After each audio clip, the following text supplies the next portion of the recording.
আসসালামু আলাইকুম, সবাইকে হাসান মিডিয়া চ্যানেলে স্বাগতম।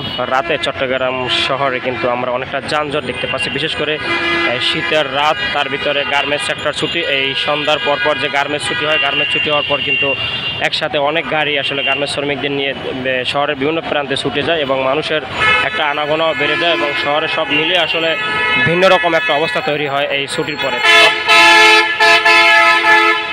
সব মিলিয়ে একটা যানজট সৃষ্টি হয় এই সন্ধ্যার টাইমে। বিশেষ করে আমরা 2-3 দিন যাবৎ অনেক যানজট দেখতে পাচ্ছি এই শহরের কর্ণফুলী ইপিজেডের আশেপাশের এরিয়াগুলোতে।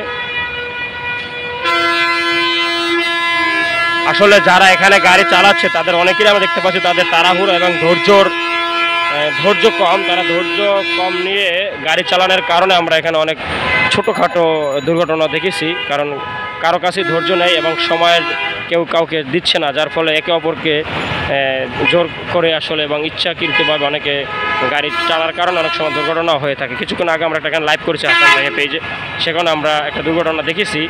কোনো আহত বা কোনো ক্ষয়ক্ষতি না হলেও দুর্ঘটনা একটা ছোটোখাটো হয়েছে আমাদের লাইভ চলাকালীন অবস্থায়। তো আসলে এগুলো সবাইকে সচেতন হতে হবে, সবাইকে সতর্ক থাকতে হবে। চট্টগ্রাম শহরের ছিল এই আজকের অবস্থা।